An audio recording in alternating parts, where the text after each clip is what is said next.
రైతులను మోసం చేసిన వ్యాపారి భార్యపై చర్యలు తీసుకోవాలంటూ కరీంనగర్లో రైతుల ఆందోళనకు దిగారు.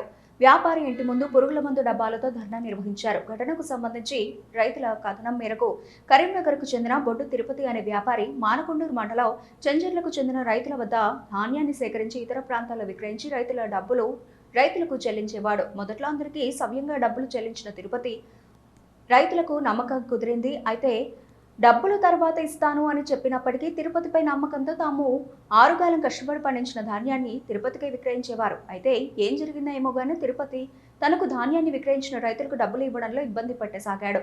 దీంతో రైతుల వ్యాపారిపై ఒత్తిడి పెంచడంతో రేపే అందరికీ ఇస్తానని చెప్పి బుజ్జగించాడు. రాత్రి ఏం జరిగిందో ఏమో తెలియదు కానీ తెల్లవారేసరికి గత డిసెంబర్లో తిరుపతి మృతి చెందాడు. దీంతో తొలుత అందరికీ డబ్బులు ఇస్తానని భార్య సరిత ఒప్పుకుంది.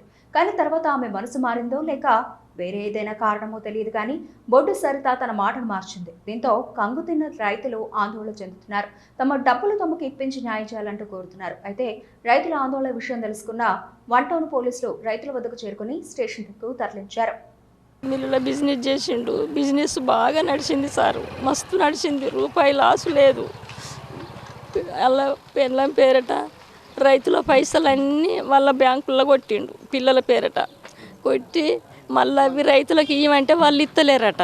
ఆ సంగతి మాకు తెలియదు. అయితే మా దగ్గర అప్పు చేసిండు. 10 లక్షలు తాపుకు 3 లక్షలు, తాపుకు 3 లక్షలు తీసుకున్నాడు. సిట్టి పైసలు మాకు అప్పుడే వచ్చినాయి సారు. 3 సిట్టీలు మాకు అప్పుడే వచ్చినాయి. లేచి ఇగో తిరుపతి అమ్మ నేను ఇస్తా, మళ్ళా నేను తర్వాత ఇస్తా, ఆ లోడ్ అమ్మినాక ఈ లోడ్ అమ్మినాక ఇస్తానని తీసుకున్నాడు. కథం మాకు ఇక జరుపుడు పెడతాడు. కాగితాలు రాసి ఇచ్చిండు. భార్య భర్త సంతకం పెట్టి ఇచ్చిండు. అన్నీ ఇచ్చిండు. కథం తెల్లారి బిడ్డ మేము ఇల్లు కట్టుకుంటాం కొడుక, మాకు గవ్య పైసలు, నా ఎత్తు కొడుకు చనిపోయాడు, నువ్వే నా కొడుకు బిడ్డ అంటే అమ్మ నీ కొడుకు, నేను బాధపడకని చెప్పిండు. ధైర్యం చెప్పిండు. చెప్పి ఏం చేసిండు, పొద్దుకి ఫోన్ చేసిండు. తెల్లారిని 3 లక్షలు పట్టుకొస్తాను అమ్మ, వడ్డీ పైసలు 3 లక్షలు పట్టుకొచ్చి ఇస్తా, 3వ నెల వరకు మొత్తం 7 లక్షలు ఇస్తామ్మ, నువ్వు బాధపడకు, నా బిడ్డల తోడమ్మ, నేను నన్ను నమ్మవా అమ్మ, నా బిడ్డల తోడు అని తెల్లారి సాగు వార్త తెలిసింది. ఇప్పుడు చిట్టీలు కట్టాలి సార్. మేము చిట్టీలు వాడుకున్నాడు. ఇప్పుడు మేము చిట్టీలు 10 లక్షల చిట్టీలు ఎక్కడ తెచ్చి కడతాము?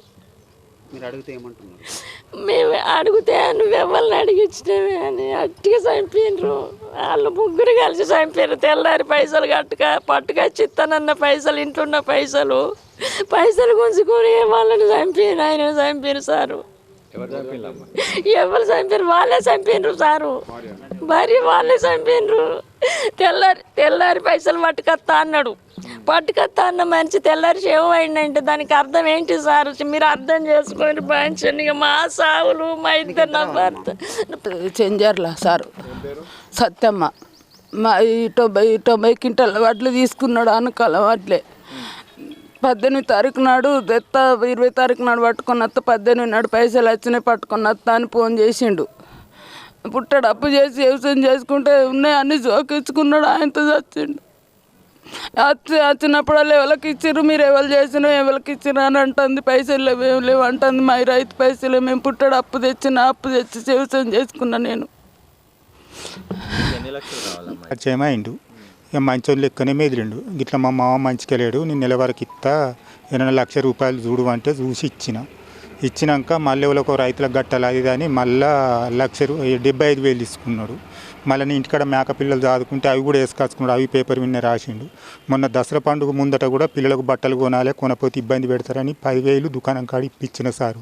అవి నా పైసలు కూడా కాదు, నేను బతుకుడే గండ ఉంది, ఒక్కంచెలు చేయాలి. ఆమెను అడుగుతానేమో సచ్చినోడు నడకపోర్రి మాకు ఇచ్చిరాదు అని ఒకనాడు వచ్చి అడిగితే కొట్ట వచ్చిర్రు. సరిత బిడ్డలు వాళ్ళ అత్త గిట్ట.